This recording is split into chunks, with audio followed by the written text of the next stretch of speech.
नमस्कार. बृहन्मुंबई महानगरपालिका शिक्षण विभागाच्या व्हर्च्युअल ट्रेनिंग सेंटरमध्ये मी प्रेरणा देसाई आपल्या सर्वांचं स्वागत करते आणि आजच्या नवीन तासाला सुरुवात करते. इयत्ता 6वी, विषय इतिहास आणि पाठ आहे दक्षिण भारतातील प्राचीन राज्ये. मुलांनो, यापूर्वी आपण मौर्यकालीन राज्यांविषयी, तिथल्या राजांविषयी माहिती बघितली होती. ह्याच्या अगोदरच्या पाठात आपण मौर्य साम्राज्यानंतरचे राजे आणि त्यांची राज्य याविषयी माहिती बघितली होती. या पाठात आपण दक्षिण भारतातील जी प्राचीन राज्य आहेत, जी राजघराणी आहेत, त्यांचा अभ्यास करणार आहोत. इसवी सन पूर्व 1 ते इसवी सन 8व्या शतकामध्ये दक्षिण भारतामध्ये जे राजे होऊन गेले त्यांच्याबद्दल आपण माहिती बघणार आहोत. आता या ठिकाणी जर आपण बघितलं तर तुम्हाला दिसतंय सातवाहन राज्य, राष्ट्रकूट, वाकाटक, चालुक्य, पल्लव, चेर, चोळ, पांड्य ही जी राजघराणी आहेत त्या राजघराण्यांचा अभ्यास आज आपण या पाठात करणार आहोत. राजघराणे. चेर हे प्राचीन केरळचं नाव होतं. म्हणजे आता जर आपण ज्याला केरळ म्हणतो त्याचं पूर्वीचं नाव होतं चेर. आणि हे जे चेरांचं राज्य होतं त्यामध्ये सध्याच्या केरळ राज्यातील काही जिल्ह्यांचा समावेश होता. त्याच्यामध्ये एक होता त्रावणकोर, कोयंबत्तूर, कोचीन, सलेम आणि मलबार. हे जे सध्याचे केरळ राज्यातले जिल्हे आहेत त्यांचा समावेश या चेर राज्यांमध्ये होता. चेर, पांड्य आणि चोळ या राजसत्ता ज्या होत्या त्या दक्षिणेतील प्राचीन राजसत्ता आणि त्याचा उल्लेख तत्कालीन साहित्यामध्ये आपल्याला मिळतो. या ज्या राजसत्ता होत्या म्हणजे चेर, चोळ आणि पांड्य या राजसत्ता इसवी सनापूर्वीच्या 4थ्या शतकात किंवा त्याही पूर्वीपासून अस्तित्वात होत्या. त्यांचा उल्लेख जो आहे तो रामायण आणि महाभारत या काव्यांमध्ये करण्यात आलेला आहे. त्याचप्रमाणे तामिळ भाषेतलं जे संगम साहित्य आहे या संगम साहित्यातही राजसत्तांविषयी माहिती मिळते. आता हे संगम साहित्य म्हणजे काय? संगम साहित्य म्हणजे संगम म्हणजे विद्वान साहित्यिकांची सभा. मग या सभांमध्ये जे एकत्रित केलेलं साहित्य होतं त्याला म्हणायचं संगम साहित्य. या सभेमध्ये अनेक साहित्यिक असायचे. साहित्यिक म्हणजे कोण? की जे वेगवेगळ्या प्रकारचं लेखन करतात. म्हणजे निबंध, काव्य, महाकाव्य, नाटक इत्यादी प्रकारचं जे लेखन करतात त्यांना म्हणतात साहित्यिक. तर या संगम साहित्यांमध्ये अशा मोठमोठ्या साहित्यिकांनी तयार केलेलं साहित्य एकत्र केलं जायचं.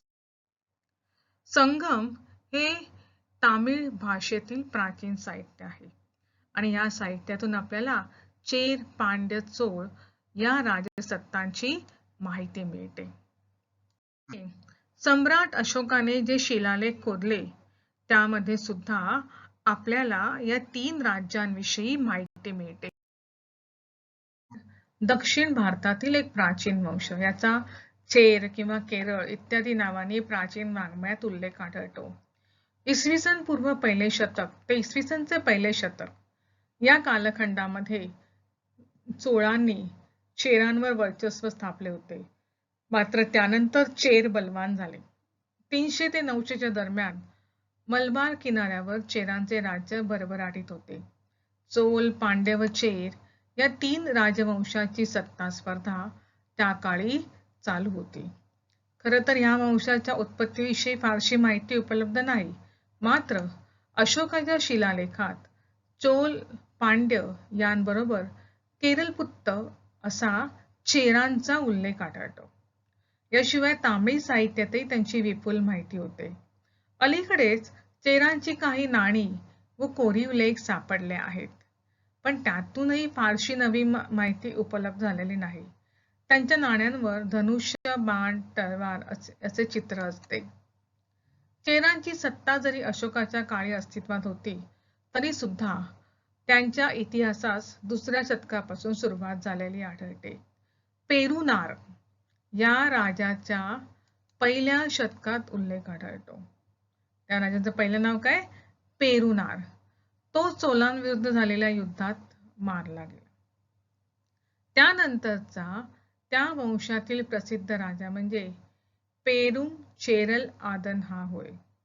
हा कारिकल चोळाचा समकालीन असून त्याने कदंब प्रदेश जिंकून आपल्या राज्यात जोडला आणि दक्षिणेकडील अनेक राजांचा पराभव करून अधिराज ही पदवी धारण केली. मात्र पुढे वन्नीच्या युद्धात करिकालाने त्याचा पराभव केला आणि त्यामुळे लज्जित होऊन त्याने रणक्षेत्रातच आत्महत्या केली. याच्यामधला दुसरा महत्वाचा राजा म्हणजे उदयन जेरल आदन. हा 5व्या शतकात झाला असावा. याच्या नेंडू चेरल आदन या मुलाचा तामिळ वाङ्मयामध्ये पराक्रमी पुरुष आणि राजा म्हणून उल्लेख आढळतो. त्याने कन्याकुमारीपासून हिमालयापर्यंतचा प्रदेश आपल्या अधिपत्याखाली आणला होता असे वर्णन आढळते. याशिवाय त्याने अनेक मंदिरे बांधल्याचे उल्लेख आहेत. याचा लहान भाऊ कुट्टुवन हा सुद्धा अत्यंत पराक्रमी होता. तमिळ ग्रंथात त्याच्याविषयी अनेक दंतकथा प्रचलित आहेत. यानंतर शेंगुट्टुवन उर्फ शेंगुतुवन व त्याचा मुलगा गजदृष्टी हे राजे होऊन गेले. या घराण्यातील शेवटचा प्रसिद्ध राजा चेरमाण पेरुमाळ हा इसवी सन 825 मध्ये होऊन गेला. त्यानंतर चेर वंशातील राजांची नावे आढळत नाहीत. मात्र 10व्या शतकामध्ये राजराज चोळ याच्या अधिपत्याखाली चेरांचे राज्य असल्याचे पुरावे आढळतात. चेरांचे राज्य कोकणाच्या दक्षिणेस मलबार किनाऱ्यावर पसरले होते. त्यात आज त्रावणकोर कोचीनचाही भाग समाविष्ट झालेला होता. राज्याचे कारभाराच्या सोयीसाठी 5 जिल्ह्यात म्हणजे नाडूत भाग पाडले असून त्याची नावं आहेत पुली. पुली म्हणजे वालुकामय पुलीन भाग. त्याच्यानंतर अगलपूल पासून ते पोनानी नदीच्या मुखापर्यंतचा तो भाग होता. नंतर आहे कुडुम. कुडुम म्हणजे पाश्चिमात्य. हा प्रांत पोनानी पासून अर्णाकुलम पर्यंत. नंतर तिसरा भाग आहे कुड्डम म्हणजे सरोवरांचा प्रांत. हा कोद्दायम व पिनल जवळील प्रांत आहे. चौथा भाग आहे वेण प्रांत म्हणजे पिलन ते कन्याकुमारी पर्यंतचा. 5वा आहे कर्क म्हणजे खडकाळ प्रांत. हा कुडम प्रांताच्या पूर्वेस. चेर आणि केरळ हे एकच शब्द आहेत. तमिळ चेरळ शब्दाचे कानडी रूप केरळ होय. चेरांच्या देशाला चेरळम किंवा चेरळ नाडू म्हणत व राजांना चेरळ आदन अथवा चेरळ चुईसम पोर्रई म्हणत. चेरळम म्हणजे पर्वतांची रांग. मलबार याचाही अर्थ असाच होतो. यांची राजधानी जी होती ती वंजी, कच्छी आणि कुरुवर व शेवटी तिरुवरीकलमलै असावी. यांची राज्य व्यवस्था बहुत करून चोळांप्रमाणेच होती. मात्र चेरांचे आरमार होते. धर्माच्या बाबतीत त्यांचे धोरण सहिष्णू असून त्यांनी कोणत्याही विशिष्ट धर्मास उत्तेजन दिले नाही किंवा त्यांचा स्वीकारही केला नाही.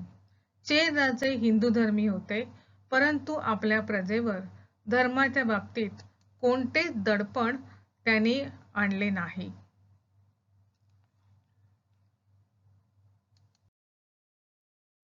Plus of the Erythraean sea या पुस्तकात मुझिरस हे केरळच्या किनाऱ्यावरचे अत्यंत महत्वाचे बंदर असल्याचे म्हटले आहे. हे जे मुझिरस बंदर होते हे चेरांच्या राज्यात होते आणि या बंदरातून मसाल्याचे पदार्थ, मोती आणि मौल्यवान रत्ने इत्यादी वस्तूंची इटलीमधील राजवाडे आणि पश्चिमेकडील इतर देशांकडे निर्यात होत असे. पांड्य राजघराणी. पांड्य घराणे प्राचीन दक्षिण भारतातील दुसरे राज्य म्हणजे पांड्य होय. पांड्य घराणे हे दक्षिण हिंदुस्थानातील एक प्राचीन घराणे होते. पांड्य वंशाचे राज्य हे वलूर नदीच्या दक्षिणेला कन्याकुमारी पर्यंत पसरले होते. पांड्यांची राजधानी मदुराई ही होती. हे राज्य आजच्या तामिळनाडू मध्ये विस्तारले होते.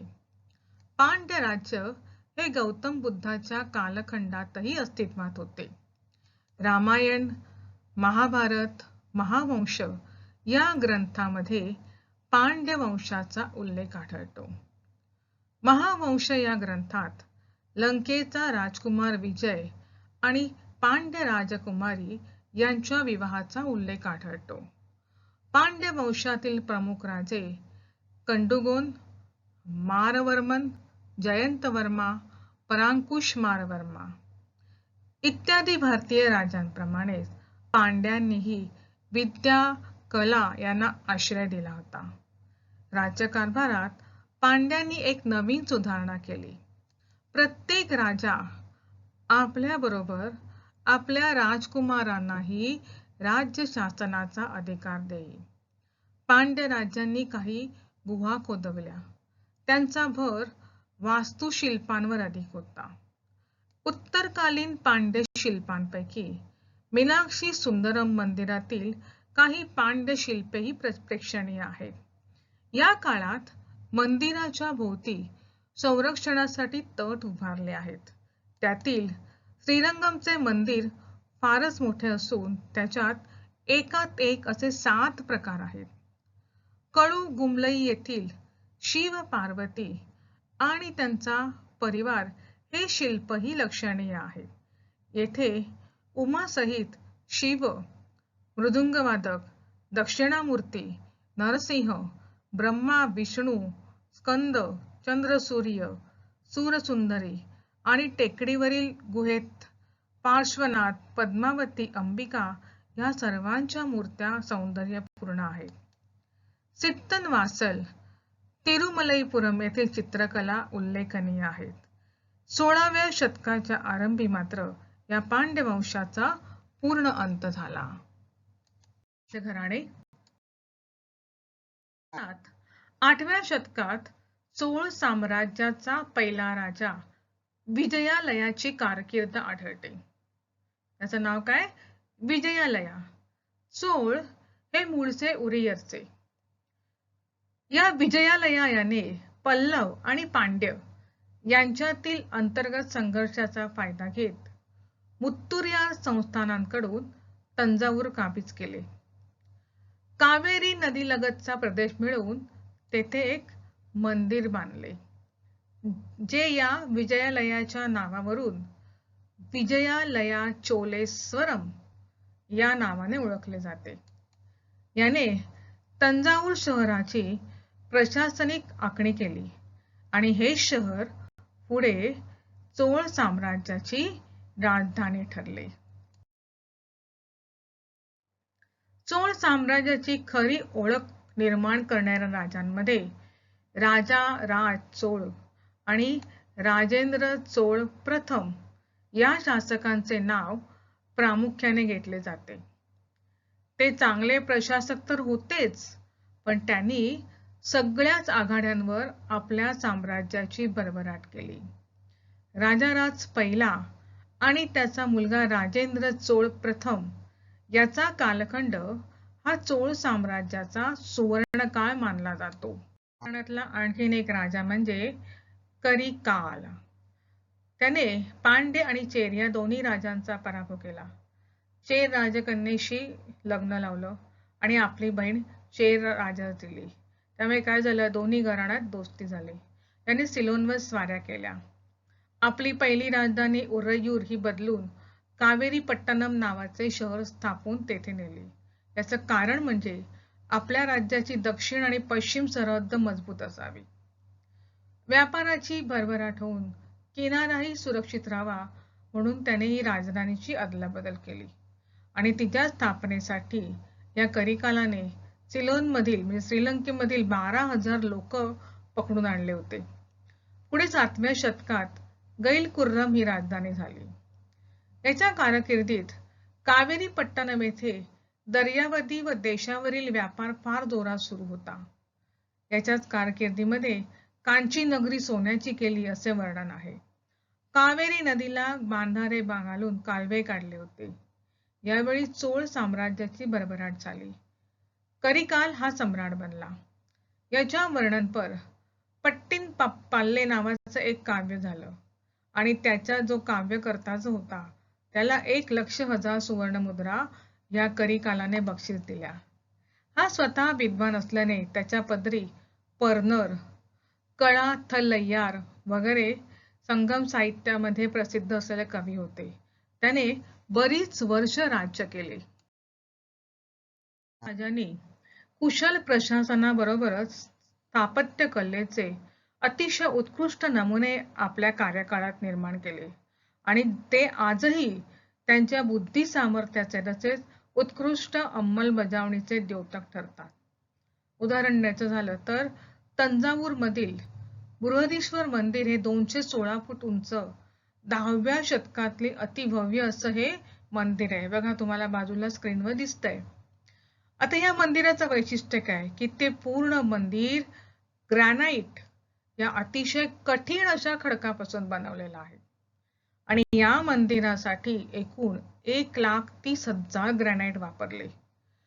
आता याच्यामध्ये आश्चर्य काय तर आश्चर्याची एक गोष्ट आहे की या तंजावूर पासून म्हणजे जिथे हे मंदिर बांधलेलं आहे तिथपासून जवळजवळ 60 किलोमीटर अंतरापर्यंत कुठेही ग्रॅनाइटची खाण नाही आणि त्यामुळे 1010 साली एवढे मोठे दगड इतक्या प्रमाणात इथपर्यंत कसे आणले गेले हे अनाकलनीय आहे. या मंदिराचा आणखीन एक वैशिष्ट्य म्हणजे या मंदिराची रचना. बाळांनो, आपण घर बांधताना सिमेंट कॉन्क्रीटचा उपयोग करतो, परंतु या मंदिरामध्ये त्या काळात एकावर एक दगड अडकवलेले आहेत. विचार करा की एवढे वजनदार दगड ते केवळ एकमेकांमध्ये अडकवलेले आहेत आणि एकावर एक असं जवळपास 13 मजली उंच अशी इमारत आहे. 13 मजले उंच आणि ते दगड एकावर एक अडकवलेले आहेत आणि विशेष म्हणजे ते अद्यापही सुरक्षित आहेत. आणि दुसरी विशेष गोष्ट म्हणजे आपण कुठलंही बांधकाम करताना खाली पाया खणतो. म्हणजे वरती जर 13 मजले बांधायचे असतील तर जमिनीच्या खाली 13 मजले पाया खणावा लागतो. तर या मंदिराचे बांधकाम करताना पाया खणण्यात आला नव्हता, तर हे मंदिर जवळपास जमिनीवरच उभारण्यात आले आणि असं असून सुद्धा पाया नसून सुद्धा हे मंदिर आज तागायत उभा आहे. दुसरी एक आश्चर्याची गोष्ट म्हणजे या मंदिराचा जो कळस आहे त्या कळसावरती 80 टन वजनाचा दगड बसवलाय. 80 टन, ज्याला तामिळमध्ये कुंभक असं म्हणतात. मग एवढा भला मोठा दगड हा 216 फूट मंदिरावर कसा चढवला असेल हे चोळत जाणे, कारण त्यावेळेला काही क्रेन बिन नव्हत्या. मग एवढा मोठा दगड तो या मंदिराच्या कळसावर चढाला होता. म्हणजे अशा प्रकारचं अतिशय याच्यामध्ये बुद्धी सामर्थ्य दिसून येतं. असं हे बुद्धी सामर्थ्याचं द्योतक जे आहे ते ही मंदिरं ठरतात.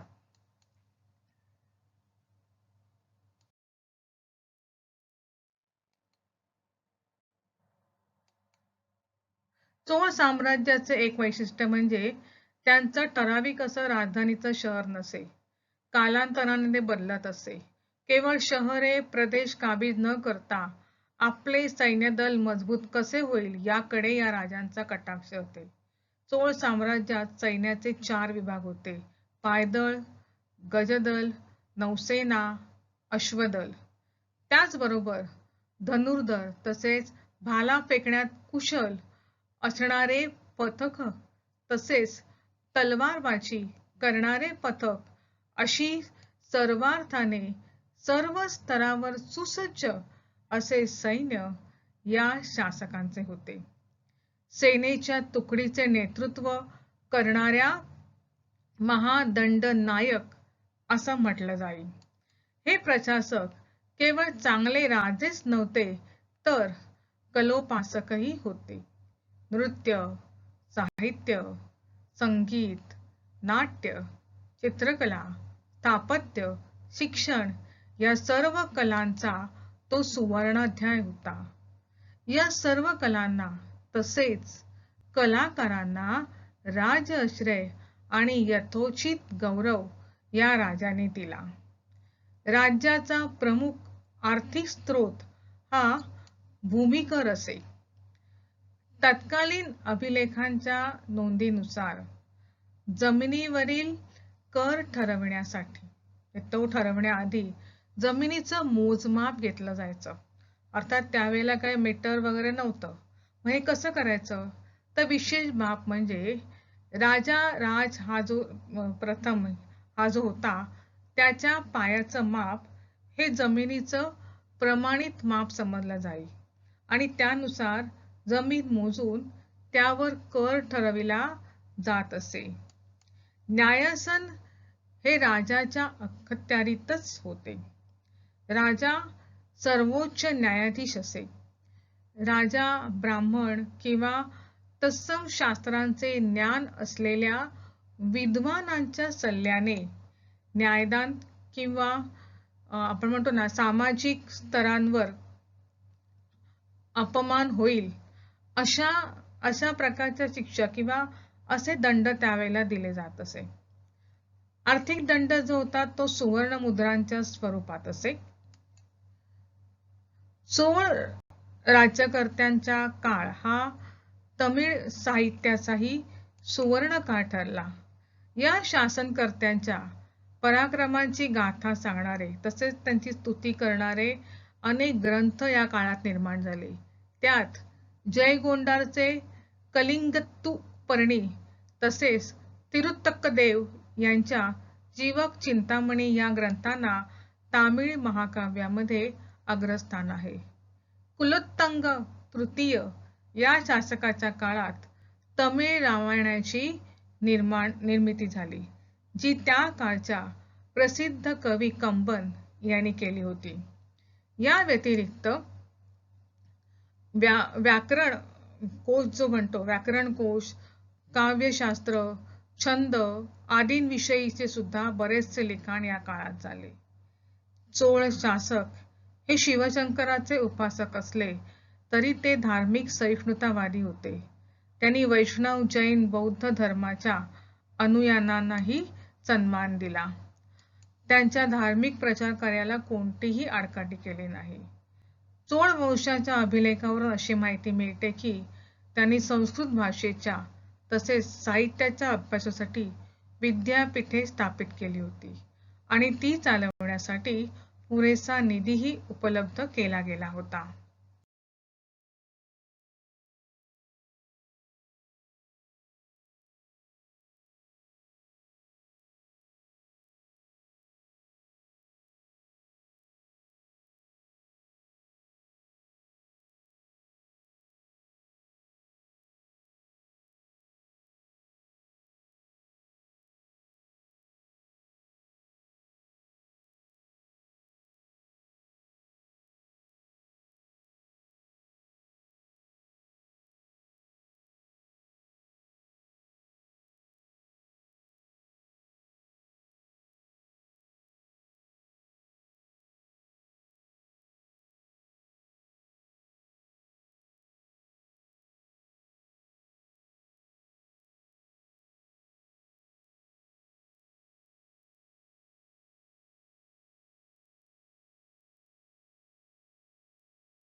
तेराव्या शतकात मात्र चोळ शासक पूर्णपणे निर्माण झाले होते.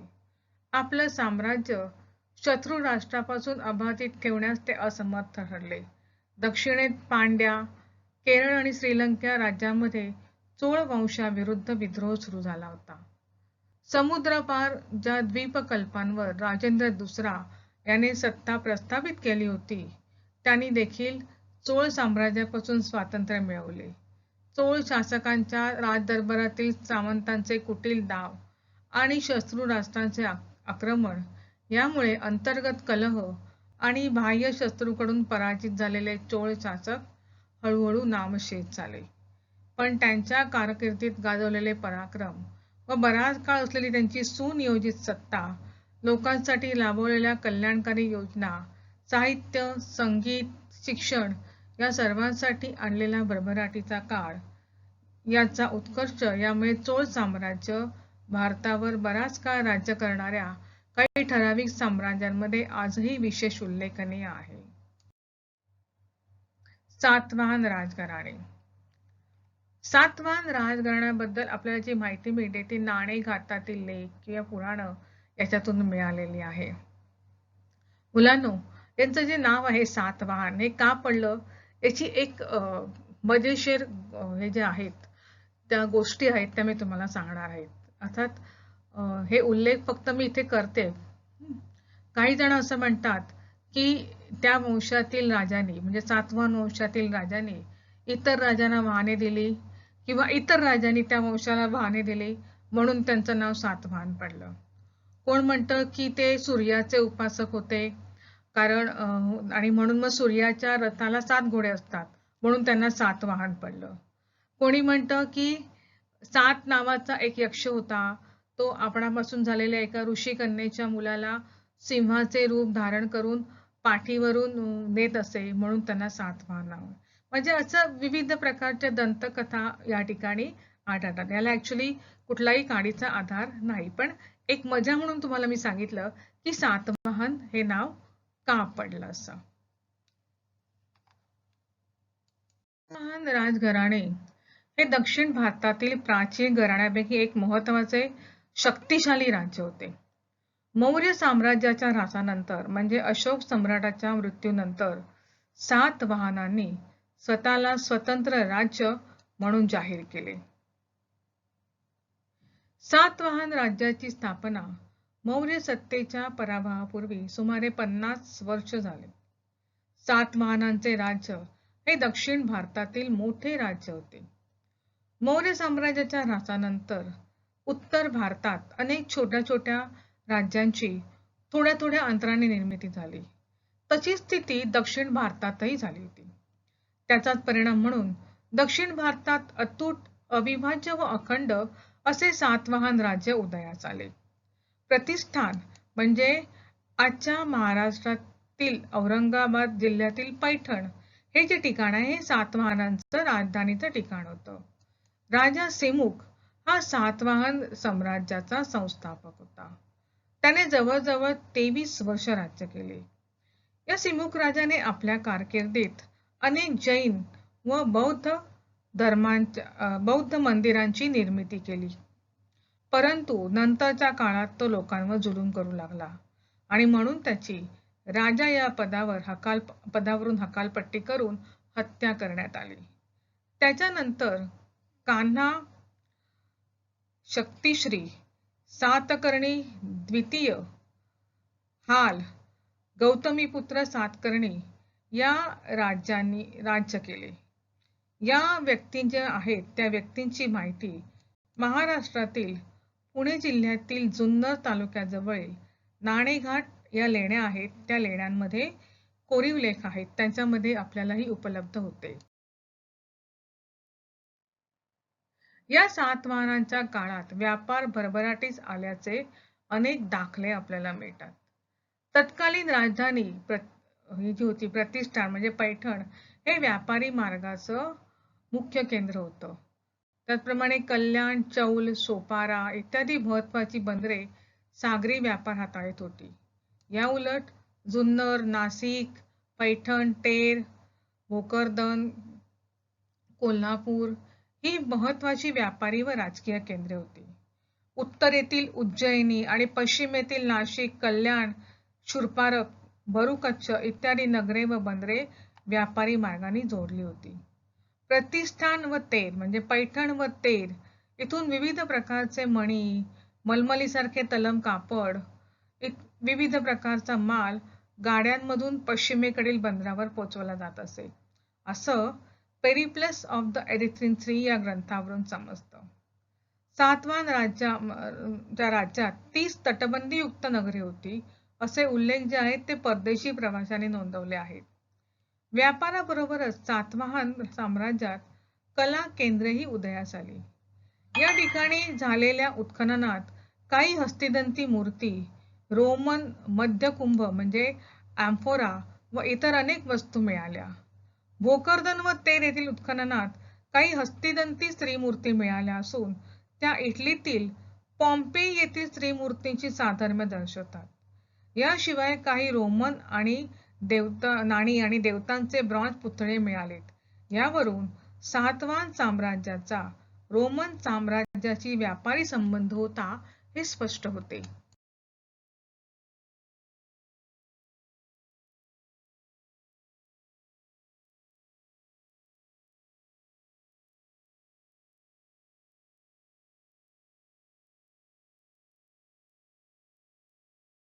घराण्यातील एक उल्लेखनीय राजा म्हणजे गौतमीपुत्र हा या सातवाहन घराण्यातील 23वा राजा अतिशय पराक्रमी आणि त्याच्या पराक्रमाचे वर्णन नाशिक येथील लेण्यांमधील कोरीव लेखांमध्ये केलेले आहे. त्याच्या पित्याचे नाव शिवस्वाती व आईचे नाव गौतमी बलश्री होते. सातवाहन राज्यांमध्ये मातृसत्ताक पद्धत होती. त्यामुळे राजे जे होते ते आपल्या नावापुढे आईचं नाव लावत असत. आता गौतमी ही सातकर्णीची आई होती आणि म्हणून त्याचे नाव गौतमीपुत्र सातकर्णी असे होते. अपरांत, अनूप, सौराष्ट्र, कुरुप, अकारा आणि अवंती अशा अनेक राज्यांवर या गौतमीपुत्र सातकर्णीने आपली सत्ता प्रस्थापित केली होती. त्याने नहपान या राजाचा पराभव करून विदर्भावर आपले राज्य प्रस्थापित केले आणि दक्षिणेकडेही सत्ता विस्तार केला. कांचीपर्यंत त्याची सत्ता असल्याचे सांगितले जाते. प्रतिष्ठान किंवा पैठण हे प्राचीन नगर त्याच्या राज्याची राजधानी होते. त्याच्या राज्य विस्ताराचे वर्णन जे आहे ते करताना ह्या गौतमीपुत्राचा उल्लेख त्रिसमुद्र तोय पीतवाहन असा केलेला आहे. म्हणजे की ज्याच्या घोड्यांनी 3 समुद्राचे पाणी प्यायले आहे असा हा राजा. आपल्या राज्यकाळात त्याने अनेक नाणी पाडली. त्यापैकी काही नाण्यांवर शतकर्णीचा चेहरा दिसतो.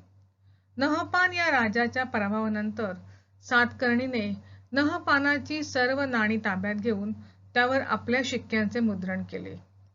आपल्या प्रजेला तो पित्यासमान वाटत होता. राजा म्हणून धर्म, राजकारण, अर्थकारण या सर्व बाबतीत तो कुठेही कमी पडला नाही. युद्धशास्त्रात तो प्रवीण होता. एक अतिशय उत्तम धनुर्धारी मानला जाईल. त्याचबरोबर त्याने आपल्या राज्यात जाती व्यवस्था कडक केली होती आणि धर्माचे व ब्राह्मणांचे संरक्षण होईल याकडे लक्ष पुरवले होते. गौतमीपुत्र सातकर्णीने उज्जैनीचा राजा विक्रमादित्य याचा पराभव करून दिनमान पद्धती रूढ केली. ही पद्धत हिंदू कालगणना म्हणून आजही महाराष्ट्र, आंध्र, गुजरात आणि पार कंबोडियातील बौद्धांमध्ये वापरली जाते. सातकर्णी गादीवर बसल्यावर त्याने इसवी सन 1878 मध्ये ही कालगणना सुरू झाल्याने तिच्या सांगितलेल्या वर्ष गणनेचा आकडा ग्रेगरियन कॅलेंडर मधील सणाच्या अंकापेक्षा 78 ने कमी असतो. स्वतःला राजर्षी वधू म्हणून घेणाऱ्या त्याच्या आईने गौतमी बलश्रीने नाशिक येथील शिलालेखात आपल्या पुत्राच्या मागे शहरात वंश निरवशेषकरक शकपल्लव निषूदन समुद्र तोय पीतवाहन अशी बिरुदावली कोरवून घेतलेली आहे. आता याचा अर्थ काय? तर क्षत्रियांचा गर्व आणि अभिमान यांचा निपात करणारा, शक, यौवन आणि पल्लव यांचा सर्वनाश करणारा, शहरात घराण्याचा पराभव करून सातवाहन घराण्याची उज्ज्वल परंपरा पुनःप्रस्थापित करणारा असा त्याचा अर्थ आहे. हे जे सातवाहन राजे होते त्यांचा प्राकृत वाङ्मयालाही उदाराश्रय होता. एका सातवाहन राजाने आपल्या अंतःपुरात म्हणजे आपल्या राजवाड्यात प्राकृत भाषेचाच उपयोग केला पाहिजे अशी आज्ञा काढली होती. या काळातील जो हाल नावाचा राजा होता त्याने कोट्यावधी गाथांमधून 700 गाथा निवडून त्याचा संग्रह गाथा सप्तशती म्हणजे गाहा सप्तशती ज्याला आपण म्हणतो गाथा सप्तशती या नावाने प्रसिद्ध केला. त्यातील गाथा विविध दर्जाच्या कवींनी रचल्या होत्या. त्यात कवींप्रमाणे काही कवयित्रीही होत्या. या ग्रंथांमधून सातवाहन काळातील लोकजीवनाची माहिती मिळते. सातवाहन काळातील समाज हा वैदिक काळातील समाज व्यवस्थेनुसार 4 वर्णात विभागला होता, म्हणजे ब्राह्मण, क्षत्रिय, वैश्य आणि शूद्र. याच काळामध्ये बौद्ध व जैन धर्माचाही प्रचार झाला होता. काही सातवाहन नाण्यांवर जहाजाच्या प्रतिमा आहेत. महाराष्ट्रातील अजिंठा, नाशिक, कार्लेभाजे, कान्हेरी, जुन्नर येथील लेण्यांमधील काही लेणी ही सातवाहनांच्या काळात खोदलेली आहेत. बाळांनो, याच्या पुढची जी राजघराणी आहे ती म्हणजे वाकाटक किंवा पल्लव, चालुक्य यांची माहिती आपण पुढच्या भागात घेऊया.